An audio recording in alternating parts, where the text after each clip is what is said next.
Miss Granger, is he always like this? Penelope couldn't help but ask. Once he becomes immersed in his own world, yes, he's exactly like this. Having witnessed Sherlock's behavior before, Hermione's reaction was naturally much more composed than the other three. Actually, she had originally tried to search for clues like Sherlock, but she had barely taken a few steps before being rudely stopped by Sherlock. Under these circumstances, she could only stand in place with the other three Ravenclaw girls, watching Sherlock busily work. However, even while standing still, she managed to get a clear view of the dormitory's layout. This girl's dormitory was located at the top of the castle's western tower. The arched dome was embedded with flowing star charts, and bronze and deep blue curtains hung down from the ceiling, consistent with the common room's design. The dormitory layout was similar to the Gryffindor dormitories, 4 poster beds with hanging flannel curtains. However, the color wasn't deep red but light blue. Starlight filtered through the magical glass windows onto the 4 four-poster beds, whose posts were carved with raven and scroll motifs. Copper wind chimes hung at the head of each bed, ringing gently in the breeze with ethereal tinkling sounds. Noticing Hermione's attentive listening, Penelope explained, "These are magical instruments that translate the words of Ravenclaw's founder into musical notes." In the center of the room stood a round walnut table, its surface covered with graffiti and magical formula scrawls from generations of students. Several self-turning magical books and a steaming honey teapot were piled around the edges. Cho Chang quietly told Hermione that her bed was the second one by the window. Hermione glanced over and found this bed was kept extremely tidy. The light blue sheets didn't have a single wrinkle, and though the blanket wasn't folded into a perfect square, it was still neat and orderly. On her bedside table was a small magical plant in a pot, with crystalline dewdrops condensed on its leaves, emanating a fresh fragrance. This was all Hermione managed to observe. She tried to analyze things like Sherlock would. She could only deduce that Cho Chang was a witch who loved cleanliness, maintained good hygiene, and had a cheerful personality. And then, nothing more. She sighed inwardly. Indeed, although Sherlock always said things like, "It's common sense, obviously, and easy to deduce," those statements only applied to himself. She simply couldn't do it. Sherlock was still carefully examining every item in the room, not even sparing the walnut table and copper wind chimes. When it came time to examine the dormitory beds, he unhesitatingly pulled out his magical magnifying glass for careful observation. This action made Cho Chang and her 2 roommates blush.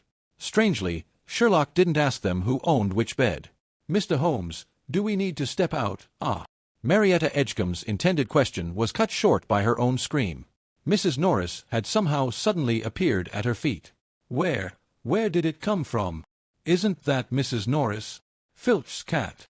In fact, Mrs. Norris had entered the dormitory even before Sherlock and his 2 companions. While Penelope was introducing the situation to Cho Chang's 2 roommates, Sherlock had already used the 3 witches accompanying him to block the line of sight and let the cat into the room. This was effortlessly easy for him to accomplish. Mrs. Norris didn't disappoint Sherlock's expectations either. She remained undetected until this moment. Sherlock's gaze lingered on Mrs. Norris for a few brief seconds before looking away. Next, he opened Cho Chang's bedside cabinet, and after careful examination, turned his attention to the other 3 girls' bedside cabinets. Marietta Edgecombe and Alicia Kirk's faces immediately changed. But just then, Sherlock withdrew his gaze. "All right, the on-site inspection has concluded. Ladies, you don't mind if I ask you a few questions, do you?" As Sherlock spoke, he walked over to Mrs. Norris, bent down, and picked her up.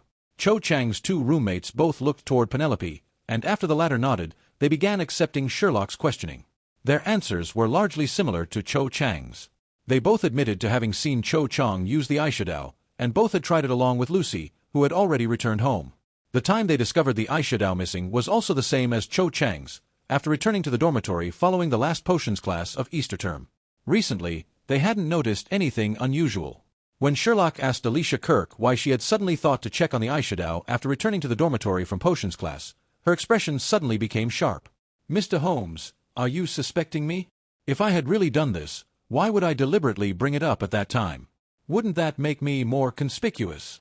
Mr. Holmes, Ravenclaw students would never steal, especially not anyone in this dormitory," Marietta Edgecombe said with righteous indignation. Marietta, you shouldn't."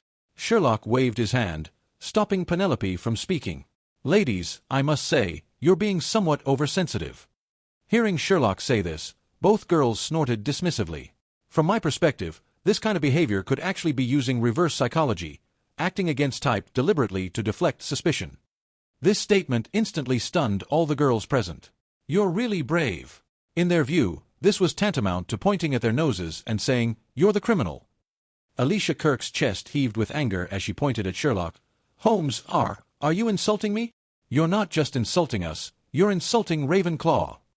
Marietta Edgecombe said coldly, then turned to Penelope. "Prefect, we don't need this person's help. You've misunderstood something." Facing the two girls' accusations, Sherlock said calmly, "The client for this case isn't you, or even Miss Chong, but Prefect Penelope standing over there." "Holmes, you—" Sherlock stopped paying attention to the two girls and turned to beckon Hermione. "My dear Hermione, could you help me with something?" The bewildered Hermione came to Sherlock's side, and he immediately whispered a few words to her. Hermione immediately showed a surprised expression. However, after being stunned for a moment, she nodded and quickly ran out. Penelope couldn't help but ask, "Mr. Holmes, what are you—" "Oh, don't mind her. I just asked her to help me with a small favor."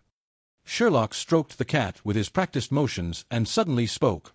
"Ladies, if you don't mind, I'd like to ask you to move to the common room." "No need for further examination," Penelope couldn't help but ask. The three girls in the dormitory also showed surprised expressions at the same moment. Sherlock took in everyone's expressions before smiling and shaking his head. This case happened too long ago, and many crucial clues have already disappeared. To use an analogy, it's like a formatted hard drive. Data can often still be recovered.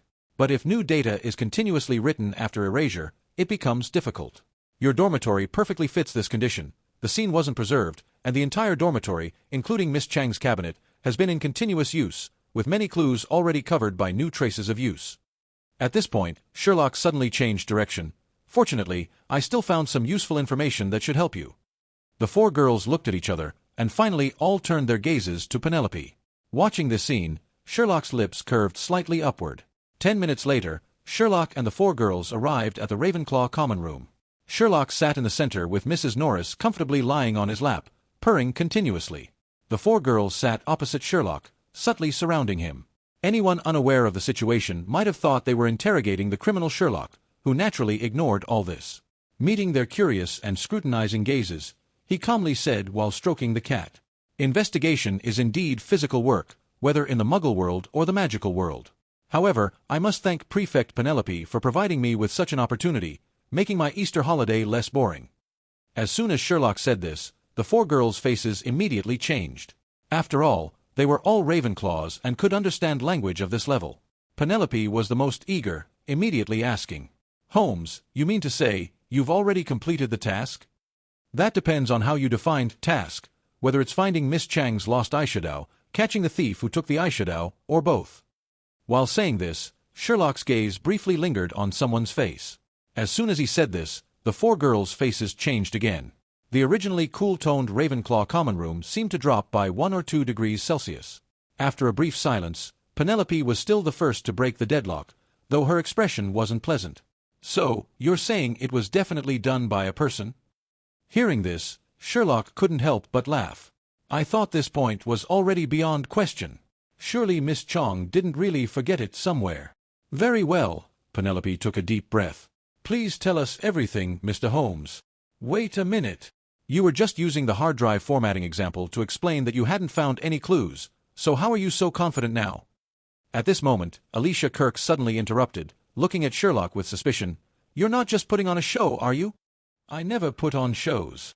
Sherlock looked at the four Ravenclaw girls with some regret. Although clues were indeed erased considerably, unfortunately the thief overestimated their own abilities. "You've already provided sufficient information, and I've carefully examined the crime scene again. If I still couldn't deduce what happened in this dormitory, that would be strange indeed." At this moment, the three girls present simultaneously felt Sherlock's unwavering confidence. First, Ravenclaw's common room is different from others. Anyone who can correctly answer the door knocker's questions can freely enter and exit. On the surface, this method seems less secure than other houses' fixed passwords, but actually it's not. As far as I know, many wizards lack logical reasoning abilities. So, the question and answer method of entry has maximally excluded students from houses other than Ravenclaw.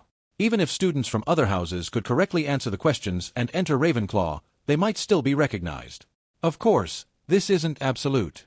But in this regard, it does strengthen the logic of internal suspects from the side. Second, before this incident, Ravenclaw students' cabinets were all unlocked. When Sherlock reached this point, the girls' faces all looked rather unpleasant. It was precisely because of this incident that the phrase, Ravenclaw is absolutely safe, became less absolute.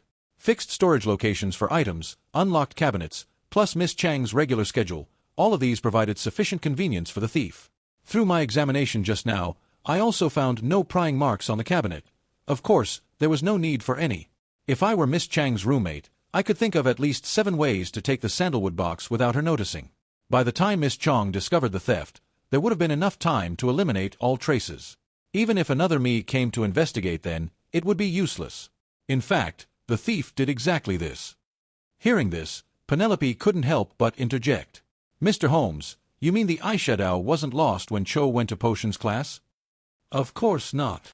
Sherlock looked at Alicia Kirk with a half-smile. If that were the case, this young lady's suspicion could be directly ruled out. "What do you mean by that?" Alicia Kirk stood up immediately. "You mean I took Cho's eyeshadow?" Although Marietta Edgecombe didn't stand up, her gaze toward Sherlock was equally impolite. And her words were even less polite. "This is slander, naked slander. What great detective! Holmes, you're just living off false reputation. I think you're just a charlatan who shows off." "Miss Kirk, please remain calm." Sherlock's tone remained as composed as ever. "Although the eyeshadow had already left its owner's cabinet before you discovered it was missing, it was precisely your desire to examine it that caused trouble for the thief. After all, she had originally thought Cho Chang wouldn't discover this until after returning from Easter break." As soon as Sherlock said this, Alicia Kirk and Marietta Edgecombe couldn't help but look at each other. Please don't pause dramatically when speaking. This made their previous behavior seem very awkward. Just then, Marietta Edgecombe seemed to think of something. She murmured, "Could it be? No, impossible, absolutely impossible." "Marietta, what's impossible?" Alicia Kirk quickly asked. "Nothing, I must be overthinking." Marietta Edgecombe forced a smile. "I did hear Lucy muttering quietly, 'Why does she have such nice things before going home for the holidays?' But I think she was talking about Gemma Farley's Felix Felicis. I heard she performed excellently in Professor Snape's potions class and received a small bottle as a reward. Lucy was always envious. Speaking of which, Professor Snape has always favored Slytherin students. Even if we did the same things as her, we wouldn't get rewards." Penelope, Cho Chang, and Kirk all nodded. Edgecombe was absolutely right. Except for Slytherin students, no matter how excellently others performed in potions class, they shouldn't expect rewards. If they happened to be Gryffindor, not having points deducted would already be Professor Snape showing great mercy. Seeing everyone agreed with her view, Edgecombe smiled slightly. The seed of suspicion had been quietly planted, just waiting for the right moment to take root, sprout, and grow into a towering tree. But she never expected that this seed would be uprooted along with the soil as soon as it was planted. "Sherlock!" Hermione's voice came from the entrance to the common room. She leaned against the doorframe, breathing heavily, her chest rising and falling with each breath, clearly exhausted, but her eyes sparkled with excitement. "My dear friend, it looks like you really need more exercise." Sherlock looked Hermione up and down, then smiled. "It seems you found it?" Hermione nodded vigorously and took a deep breath. "Just as you predicted." "Excellent. Wonderful," Sherlock praised, then turned to face the 4 Ravenclaw girls. "That's enough." All 4 showed surprised expressions, with Edgecombe's heart skipping a beat. Penelope asked in confusion, "Mr. Holmes? What do you mean, enough? Poor acting, pathetic motives, crude actions. I really didn't expect you'd still be playing tricks even now." Sherlock sighed. Ravenclaw's wisdom ultimately cannot overcome the thorns growing wild in the heart. "Am I right, Miss Marietta Edgecombe?" As soon as this was said, Penelope, Cho Chang, and Alicia Kirk all gasped. All 3 looked at Marietta Edgecombe with disbelief. Facing the gazes of her prefect, roommate, and friend, Edgecombe put on a confused expression. "Mr. Holmes, I don't understand what you're saying." "Miss Edgecombe, you don't need to put on this innocent act." Sherlock seemed somewhat impatient. As he had just said, he really couldn't stand Marietta Edgecombe's poor acting. Hermione's arrival had perfectly completed the final piece of the puzzle, so he decided to lay all his cards on the table. "From the moment I first saw you, I knew Miss Chang's eyeshadow was in your hands." "You're slandering me." Marietta Edgecombe stood up immediately. She was emotionally agitated, with tears in her eyes, as if she had suffered a great injustice. The 3 Ravenclaw girls showed more or less doubt in their gazes. Only Hermione, who had walked to Sherlock's side, looked contemptuous.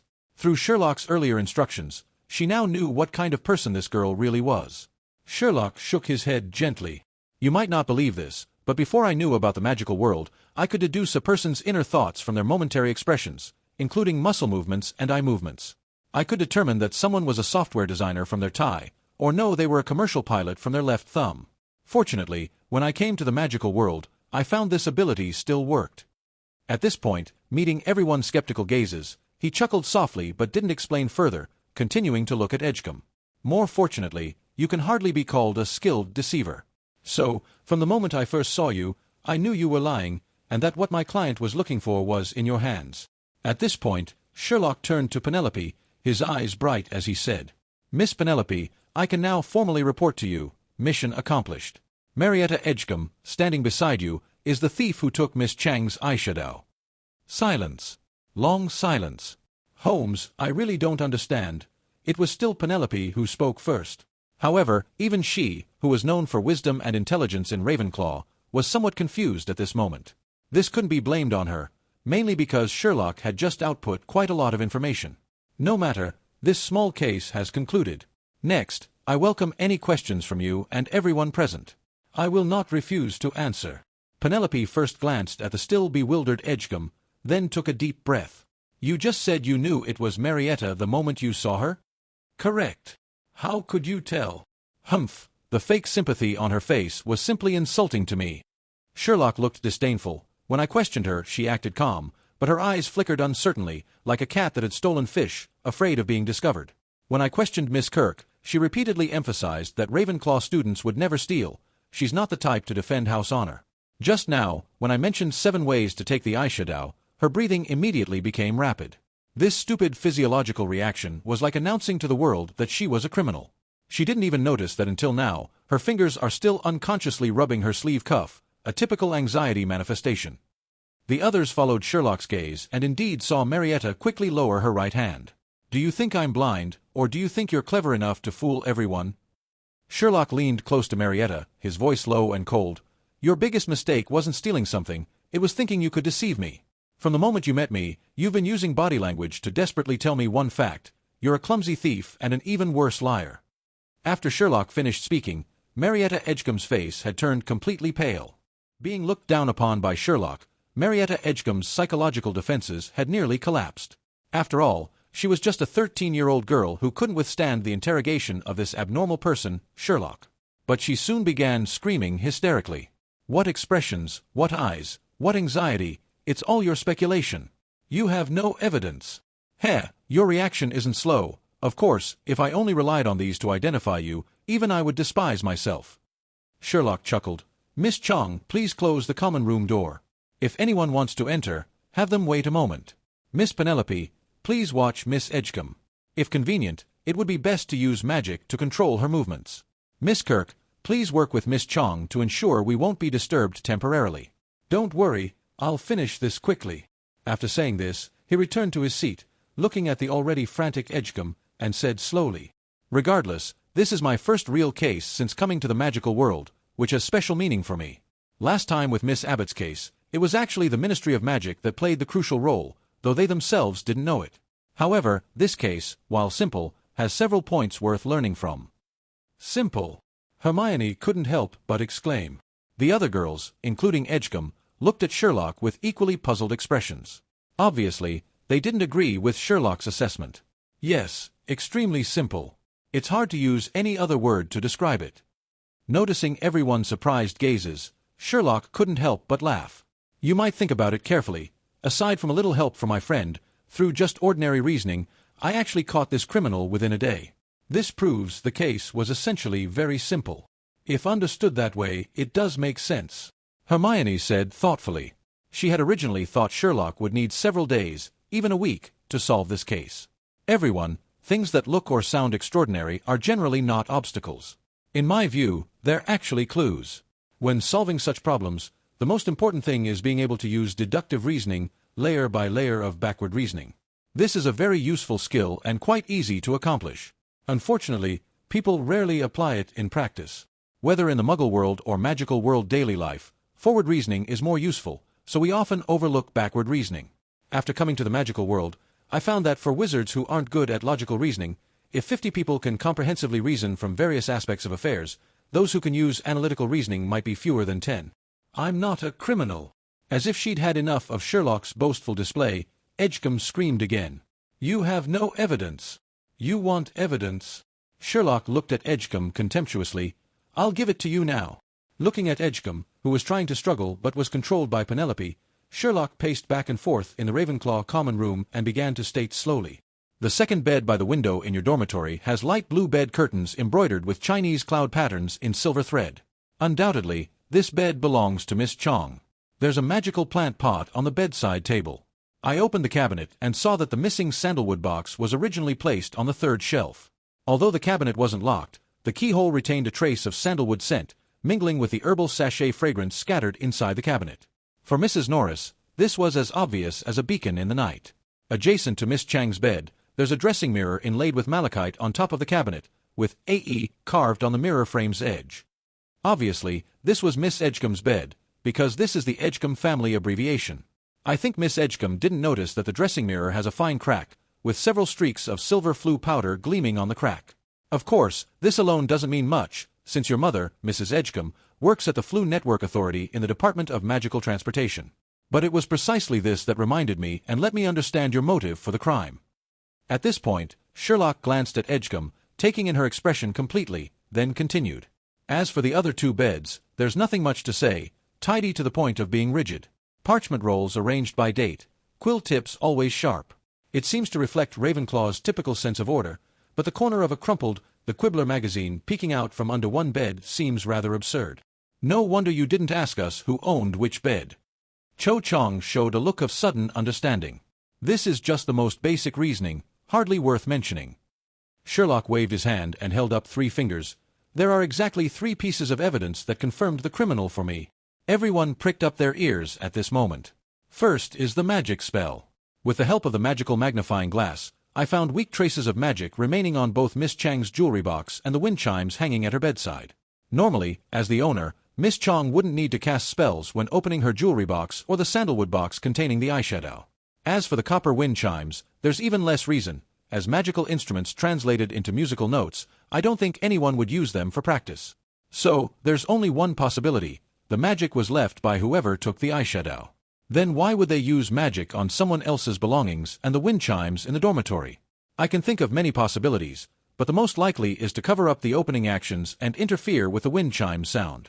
Under these circumstances, the most suitable spell would obviously be the Confundus charm. Although this is a very difficult spell that requires complete concentration on a single target, with any mistake leading to failure. However, if the target is a stationary object, the difficulty naturally decreases greatly. Even so, for second-year students, it's still quite difficult. It would probably require multiple attempts to succeed, which is why magical traces were left. After saying this, Sherlock leaned forward slightly, clasped his hands to support his chin, and looked at Penelope with interest. Miss Penelope, I believe with your abilities, you should be able to easily cast the prior incantato charm? Penelope nodded confidently. Then please give Miss Edgecombe's wand a try. Edgecombe's face instantly turned pale. Marietta, take out your wand.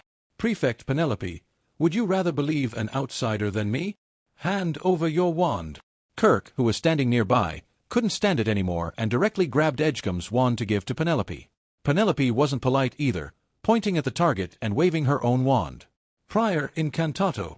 As Penelope recited the incantation, a flickering golden thread appeared between the 2 wands.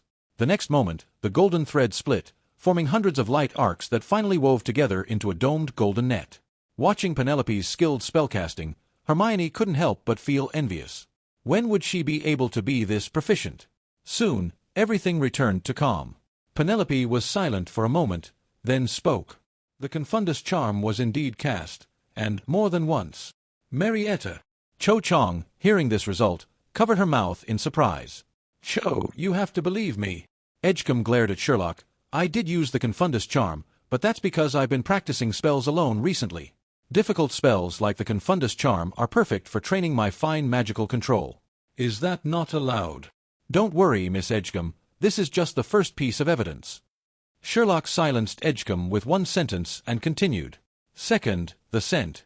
The eyeshadow had been stored together with the scattered herbal sachets in the bedside cabinet for a long time, with sandalwood and their scents mingling, making it easy for Mrs. Norris to notice this.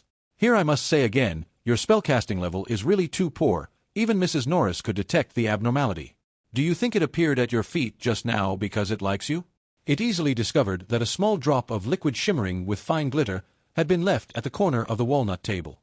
According to Miss Chang's description, that was exactly the golden eyeshadow from the 7-colored eyeshadow set. Perhaps out of excitement, perhaps nervousness, after getting the eyeshadow, you actually couldn't wait to start trying it in the dormitory.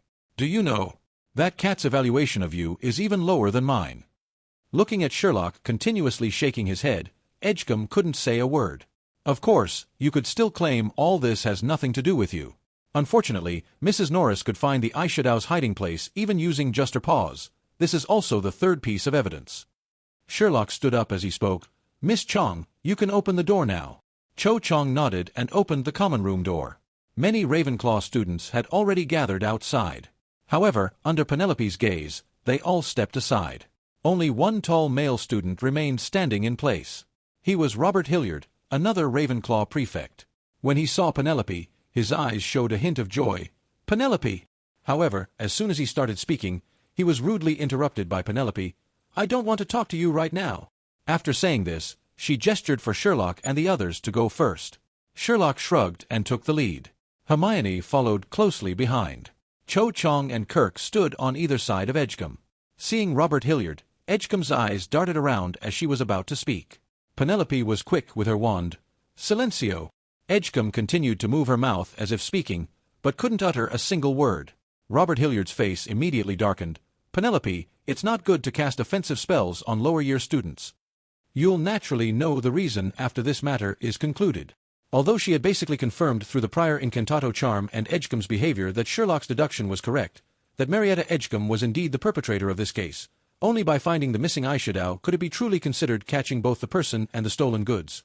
Before that, she really didn't have the mood to deal with Robert Hilliard. After saying this, she quickened her pace to catch up with Sherlock and the others. Walking at the back was naturally to prevent accidents. After all, Edgecombe had just tried to ask Robert Hilliard for help. Robert Hilliard extended his right arm forward, palm spread with 5 fingers, wanting to call out to Penelope. But he ultimately gave up. Coming to the girls' dormitory for the second time, Sherlock, walking in front, seemed to casually ask, Looks like Miss Penelope got rid of your pursuer? That's right. Wait, how do you? Being a Ravenclaw student, Penelope reacted almost instantly. She looked at Sherlock in shock. Even in Ravenclaw, few people knew about Robert Hilliard's pursuit of her. Why would Sherlock know? Just look at his robes. Sherlock spoke rapidly. The collar was ironed sharp enough to cut fingers, and the cuffs were sprayed with cologne. I don't remember Ravenclaw prefects needing to dress like they're attending a wedding, unless he wanted to attract a specific audience. From the moment Miss Chong opened the common room door, he looked at you 27 times and at me 0 times, even though I'm the key figure in solving the case. His pupils dilated when you turned around, and his mouth muscles unconsciously lifted, typical biological instincts during courtship. Also, your attitude toward him. It was like avoiding a Cornish pixie. Throughout your conversation with him, you never looked directly at him. After finishing this, Sherlock couldn't help but laugh. You should thank this case. It gave you a perfect excuse to avoid this infatuated prefect. Mr. Holmes, I'm beginning to believe that from the first moment you saw her, you deduced she was the one who did this. Hearing Penelope's praise, although Sherlock didn't speak, the upward curve of his mouth became even more obvious. Penelope took a deep breath. Now, please show us the third piece of evidence. Entering Cho Chang's dormitory again, Sherlock released Mrs. Norris, and she immediately ran to Edgecombe's bedside cabinet, continuously pawing at the cabinet door. Everyone except Sherlock was slightly startled at this sight. They couldn't help but recall Sherlock's earlier words. Mrs. Norris could find the eyeshadow's hiding place even using just her claws. Could Cho Chang's eyeshadow really be hidden here? However, Sherlock didn't immediately walk over. He first went to the walnut desk and pointed out the solidified drop of golden eyeshadow to everyone. That's really my eyeshadow, Cho Chang exclaimed. Hermione couldn't help but glance at Edgecombe, finding her in a dazed state, as if she no longer cared about any of this. Only then did Sherlock walk to Marietta's cabinet. Just as he had described before, a peacock stone-inlaid vanity mirror sat on top of the bedside cabinet, with A.E., the Edgecombe family initials, carved on the mirror frame's edge. Looking carefully, One could see the fine crack on the mirror surface, with a silver gleam of flue powder shimmering brightly. Sherlock lightly tapped with his wand, and Mrs. Norris quickly jumped aside. The cabinet door opened, revealing clothes at the bottom and books, notebooks, and some simple cosmetics on the upper shelves. However, Cho Chang's missing sandalwood box was nowhere to be found. Everyone looked at each other. Penelope hesitated briefly, then cast a spell, and Edgecombe immediately regained her ability to speak. "Where is it?" She stared into Edgecombe's eyes. "Where did you hide it?" Shouldn't you be asking our great detective?" Edgecombe seemed to come alive again. She looked at Sherlock mockingly and said, "Great Detective Holmes, didn't you say Filch's cat could find it using just her claws? Please tell me now, where is the thing I supposedly stole? Don't tell me someone else took it away using a confundus charm again." Facing Marietta Edgecombe's defiant retort, Cho Chang felt both relieved and worried. She was relieved that Sherlock might have been wrong, and her good friend hadn't done anything bad. She was also worried that Sherlock's deduction was incorrect, which would be embarrassing for him. Alicia wore a curious expression, like a pure bystander who just wanted to watch the drama unfold. Only Hermione and Penelope firmly believed that Edgecombe was the culprit. Hermione's trust in Sherlock needed no explanation, especially since she had just found corroborating evidence. Penelope believed her own eyes. After all, Edgecombe's previous suspicious behavior was practically a confession without words. However, seeing the other party's confident demeanor now, both frowned. What had gone wrong? Sherlock looked at Edgecombe with the expression one might give an idiot. If you could be a little more patient, you wouldn't ask such a foolish question. Following Sherlock's gaze, everyone noticed that Mrs. Norris was repeatedly patting the bottom of Marietta's cabinet with her paws, producing hollow, thump-thump sounds. Could it be? Several girls simultaneously thought of something upon seeing this scene. Penelope quickly walked to the bedside cabinet and cast a spell directly at the spot Mrs. Norris was pawing. Apparitium. With the revealing charm, a new drawer suddenly popped out from the bottom of the cabinet. This is a hidden compartment with an extension charm. "Oh my, that's my sandalwood box!" Hermione and Cho Chang exclaimed simultaneously. Penelope frowned as she retrieved the sandalwood box from the hidden compartment, opened it, and handed it to Cho Chang. 7 ceramic pigments were embedded in the sandalwood frame carved with plum, orchid, bamboo, and other plant reliefs, ranging from dark cyan to crimson, as if capturing the 4 seasons in a small space. Exactly as Cho Chang had previously described. The golden eyeshadow has been used more than the other colors, and the usage marks are the most recent. Sherlock gave his judgment after just a glance. Shimmering golden eyeshadow, when used in social occasions, can make the wearer more charming and attract others' attention. At this moment, Hermione also recalled Cho Chang's seemingly useless description of the 7-colored eyeshadow. "Marietta, why?" Cho Chang turned to Edgecombe, her eyes full of regret and disappointment. "We're supposed to be best friends.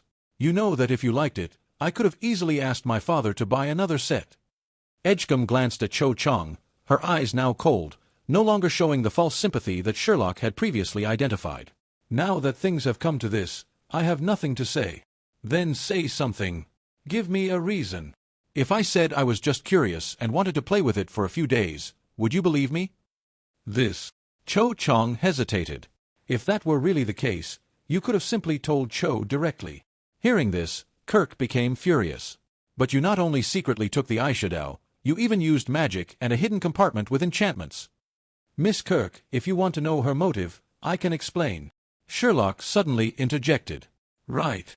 Alicia immediately reacted, looking at Sherlock with amazement. "You mentioned it before." Sherlock looked at Hermione. "Hermione, please read what I asked you to find earlier." Hermione nodded and took out a stack of papers. Daily Prophet, March 27th.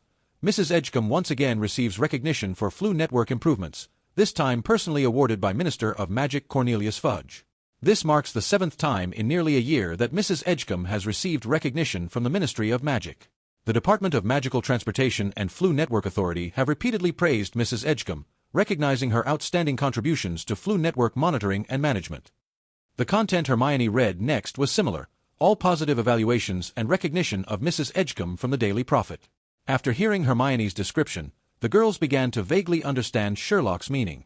Then Hermione continued, "Edgecombe's potions grades, while not excellent, are adequate. However, recently her grades have shown a marked decline. Coincidentally, Professor Snape's recent essay topics have involved the fragility of familial magical contracts." "Thank you, Hermione." Seeing Hermione put away the materials, Sherlock turned to Edgecombe. Miss Chong previously told me that your mother works at the Ministry of Magic. She's very busy, even busier than Miss Chang's father. You once complained to her unintentionally that not all parents remember to give their children gifts. Miss Chong merely remembered this comment without connecting it to anything deeper. Combined with the daily profit reports, it's not difficult to see that she's a workaholic. So, I deduce that you developed psychological imbalance due to Mrs. Edgecombe's long-term neglect of family, became jealous of the paternal love Miss Chong receives, and vented your emotions by stealing her precious gift. The decline in your potions grades also provides circumstantial evidence. Marietta, is this really true? Cho Chong looked at Edgecombe in shock, her hand holding the sandalwood box beginning to tremble. Edgecombe looked at Cho Chong without speaking. Jealousy is more pitiful than theft, because it cannot be returned. When Sherlock said this quietly, Edgecombe finally broke. Yes, I did it. Edgecombe suddenly screamed, snatched the sandalwood box from Cho Chang's hands, and hurled it toward the floor. Cho Chong had no time to react, but fortunately Penelope was quicker and cast a protective charm.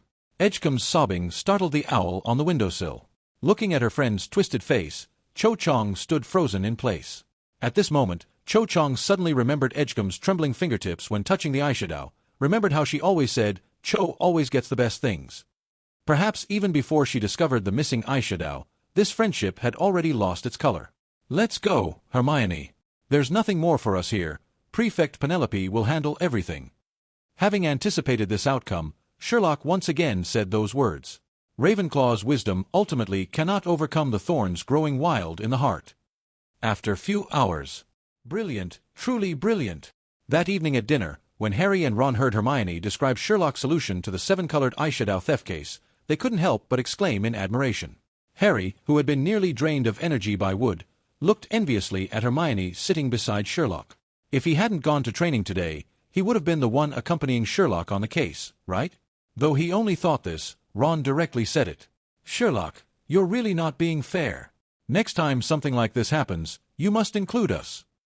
I think your real purpose is the Ravenclaw girls' dormitory. Hermione said irritably. What are you saying? Do I look like that kind of person?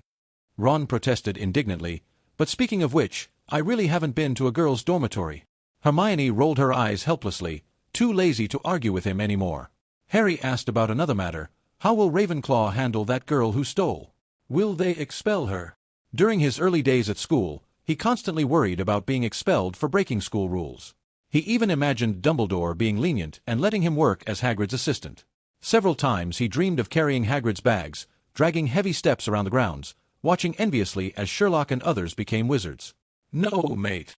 Ron looked at Harry with some surprise. How could you think that? The punishment for theft is just point deductions and detention, at most calling parents. Harry breathed a long sigh of relief. Seeing his best friend's reaction, Ron found it somewhat amusing. He was about to say something when he noticed Harry's gaze fixed past Sherlock's shoulder toward the Great Hall entrance. Ron curiously followed his gaze and immediately saw two figures walking toward them past the Ravenclaw blue and silver banners. Harry and Ron's behavior naturally didn't escape Sherlock's notice. He turned slightly and saw Cho Chong following behind Penelope. They came faster than expected. Sherlock's index finger tapped twice on the oak table, producing short, sharp sounds. It seems Ravenclaw has made their decision. Soon, Penelope and Cho Chong reached the table where the four sat. Harry and Ron didn't know Penelope, but the Ravenclaw prefect badge on her chest, similar to Percy's, immediately revealed her identity. Undoubtedly, she was a girl who possessed both beauty and intelligence. However, they quickly turned their attention to the younger Cho Chong. Her black hair was loosely pinned up with a sandalwood hairpin, with a few strands falling by her neck, swaying gently with her steps. Harry's fingers unconsciously tightened around his knife. He had seen Cho Chong before. Her smile before Christmas had left a deep impression on him. But she seemed different now from then.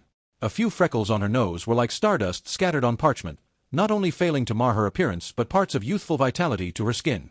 Her beautiful large eyes carried a hint of melancholy. Merlin's beard, Ron nudged Harry with his elbow, lowering his voice. Your ears are red. Penelope, preoccupied with heavy thoughts, didn't notice Harry and Ron. She took out a galleon. Mr. Holmes, this is our commission fee. Seeing this, Ron immediately forgot about teasing his best friend. After all, his family's vault contained only one galleon. So, accepting commissions paid this well? Sherlock didn't immediately accept. You're paying too much. Mr. Holmes, you defended Ravenclaw's honor. Penelope sighed and looked at Cho Chang. The latter immediately pushed a silk package embroidered with pagoda patterns toward Sherlock. Mr. Holmes, this is tea that my father brought from Asia. Additionally, we hope you won't publicize the case details. Penelope lowered her voice, then looked at Harry and Ron. The same goes for Mr. Potter and Mr. Weasley. This time, Sherlock accepted both Penelope's and Cho Chang's gifts of gratitude, then smiled coldly. Does Ravenclaw's pride need to be maintained with hush money? Cho Chang quickly waved her hands. No. Marietta has already been punished. I just don't want her to be gossiped about. Her voice was very soft. Harry suddenly felt his ribs had become a herd of rampaging bowtruckles. Mr. Potter. When Cho Chang turned to greet Harry, he suddenly stood up, knocking over his pumpkin juice. Deep orange liquid immediately spread along the tablecloth. Sorry. Harry panicked and grabbed his napkin, frantically wiping. Sherlock watched him calmly. Do I need to remind you, Harry, you're wiping my sleeve? Hermione's sigh was mixed with Ron's laughter. Seeing this scene, Cho Chang burst into laughter. Then she drew her wand and tapped the table lightly. Scourgify! The tablecloth and Sherlock's sleeve immediately became clean. Seeing this, Hermione's eyes narrowed slightly. Cho Chang's spellwork was quite skillful, not inferior to her own. Harry didn't notice the magic. It took him some effort to look away from the cloud patterns on Cho Chang's sleeve cuffs. After this small incident, the initial awkwardness between them disappeared considerably. Penelope and Cho Chang also sat down at the table. So, what's Edgecombe's punishment? Sherlock asked Cho Chang, who was sitting beside Harry. The smile that had appeared due to Harry's earlier behavior immediately vanished, and she said in a low voice, Return the stolen items, pay a fine. Ravenclaw loses 50 points, only stating that the point deduction is for Marietta, without revealing specific details. Detention during holidays and free time, performing manual works without magic. Restricted movement, forbidden from entering certain public areas for a period. My advice is, abandon pointless mercy. Looking at the dejected Cho Chang, Sherlock said disdainfully, her behavior is entirely self-inflicted and doesn't deserve pity. Your relationship with her won't return to what it was, but that Miss Kirk is a friend worth making. Cho Chang nodded. Through this incident, she had indeed seen many things clearly. After chatting for a while, they became increasingly familiar with each other. When it seemed about time, Penelope coughed. Mr. Holmes, you won't spread this story, will you? I'm not interested in it. Neither am I. Don't worry, I won't say anything. Me neither. Getting affirmative answers, Penelope and Cho Chang stood up, with the latter even bowing to the four of them. After they left, Ron couldn't help but sigh. What a kind-hearted and beautiful girl. Even in this situation, she still thinks of her companion. Don't you think so, Harry? Seeing Ron's knowing look, Harry felt somewhat embarrassed. He had to admit that he had indeed been somewhat shallow earlier. Fortunately, Ron didn't dwell on this matter. His attention was quickly attracted by the feast in front of them. Today was Easter, and the Great Hall's dinner was much more sumptuous than usual. It didn't take long before he entered dual-wielding chicken legs combat mode. Harry, who had been nearly exhausted on the Quidditch pitch, was also feeling hungry. Seeing his best friend eating so enthusiastically, he quickly joined in. Sherlock and Hermione had also expended considerable energy investigating the case, so the four chatted while eating, the atmosphere becoming increasingly cheerful. The first day of Easter holidays ended so ordinarily. For Sherlock, after completing Penelope and Cho Chang's commission, the remaining holiday life seemed somewhat boring. Of course, expecting cases every day was impossible. Otherwise, Hogwarts might as well be renamed Azkaban. The homework assigned by professors consumed quite a bit of his time. Especially Professor McGonagall. She gave special attention to Sherlock, this transfiguration prodigy. For the same essay assignment, his required length was different from others. If others needed 5 inches, he needed 7. This meant Sherlock had to spend more time completing assignments. The night tours of Hogwarts project with Harry also had to be suspended again. The main reason was Wood's training of Harry. This was something even the Weasley twins couldn't understand. They spent 3 days and nights trying to figure out how Wood managed to find so much time for Quidditch training while having to cope with OWL exams. Whenever he came to the Quidditch pitch, his energy was always so abundant. Before we start training, I want each of you to loudly state your name and position on the field. I want to ensure everyone can invest in each day's training with full spirit. Begin. Chaser, Angelina Johnson. Good, next. Beater, George Weasley. No energy, can't hear you. Say it again. Beater, George Weasley. Good, very spirited. Next. Beater, Fred Weasley. Can't hear clearly. With such a quiet voice, you still want to win the championship? Again. The daily pep rally before formal training was already frustrating enough, but even more frustrating was that weather factors weren't in Wood's consideration at all. Even in pouring rain, he remained fearless. This training method naturally left Gryffindor team members returning from the Quidditch pitch exhausted every day. Until one morning, when the hospital wing received over a dozen bladders full of pepper-up potion, Wood's high-intensity training was finally stopped by Madame Pomfrey's forceful intervention. While breathing sighs of relief, the Gryffindor team members regarded Madame Pomfrey as their savior. Although Ron didn't have Harry's high-intensity training, just completing the homework assigned by professors was enough to keep him busy, even with the help of two academic stars, Sherlock and Hermione. The final result was that by the end of the holidays, both Harry and Ron felt this Easter had been more tiring than regular school days. This was the first time they hoped holidays would end quickly. Sherlock and Hermione naturally fared much better. With Harry joining them after training ended, the Lion King, Chosen One, and Know-It-All trio resumed haunting the library. As for Ron, reading was impossible, homework he couldn't do, only copying could maintain his lifestyle. Sherlock naturally didn't care about Ron's choice. Harry and Hermione were disappointed in him. However, although Ron didn't come to the library, under Sherlock's guidance he could always learn those spells, which was also a good thing. The first defense against the dark arts class after Easter holidays saw the long-absent Professor Quirrell return. His condition wasn't very good. Compared to before his Easter leave, his body was more hunched and his face paler. "Hey, Sherlock, you really are prophetic." Seamus couldn't help but give Sherlock a thumbs-up secretly. Before Easter, he had asked Sherlock to deduce when Quirrell would return, and Sherlock had been right. Sherlock sat in the second-to-last row by the window in the classroom, with Harry beside him, Ron and Neville in front, and Seamus and Dean behind. This level of deduction is too simple for Sherlock. Hearing their conversation, Ron couldn't help but turn around and join in. "But he seems to be in poor condition. Can you still deduce the reason this time? I said before, I stabbed him with a sword." Hearing Sherlock say this with a straight face, the others first froze, then burst into laughter. "Holmes, how long do you plan to keep up this joke? I still say, if this is true, then let me be unable to find a girlfriend before I'm 20, ha ha ha." "Hey, keep it down." Hermione across the aisle couldn't help but speak. Although Professor Quirrell seemed easily bullied, don't forget he was Voldemort's minion. Even though this matter was under Dumbledore's control, they should still be careful. Perhaps Quirrell's usual disguise was too successful, or perhaps Ron's memory was too poor. In any case, Ron clearly didn't grasp Hermione's intention. Suppressing his laughter, he looked at his deskmate. "Neville, why don't you just go ask him directly?" "Me?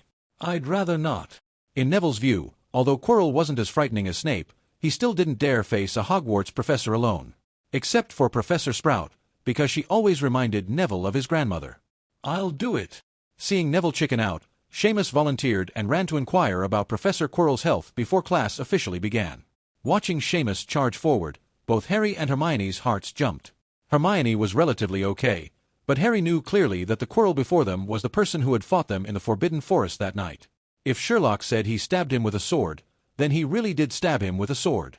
However, seeing Sherlock's calm expression, he could only pretend nothing had happened. Seamus quickly got Quirrell's answer. The vampire's curse had acted up again, and he had to rest to suppress it. Of course, the garlic smell from that turban had also become stronger. Harry couldn't concentrate on the lesson throughout the entire class. After lunch, when they returned to the common room, Ron couldn't help asking, "Harry, what's wrong with you today? You seemed absent-minded." Although Quirrell usually stuttered through lessons and only read from textbooks, Harry had never been as distracted as today. It was quite unusual. "Quirrell has returned." "Yeah, now I have to admit Sherlock was right. The old bat really is more capable than Quirrell. At least he can actually teach us things." Ron shook his head and suddenly drew his wand. Expelliarmus. The tea leaves gifted by Cho Chang in Sherlock's hand didn't budge. Looking at the somewhat embarrassed Ron, he shook his head. "If you want to cast a disarming charm on me next time, remember to make your wand drawing motion smaller." "Hee hee." Ron scratched his nose embarrassedly. He looked at Harry again. "I know you look down on him, but we can't expect the old bat to teach two subjects forever, right? Even if Sherlock and Hermione earn more points in other classes, it wouldn't be enough."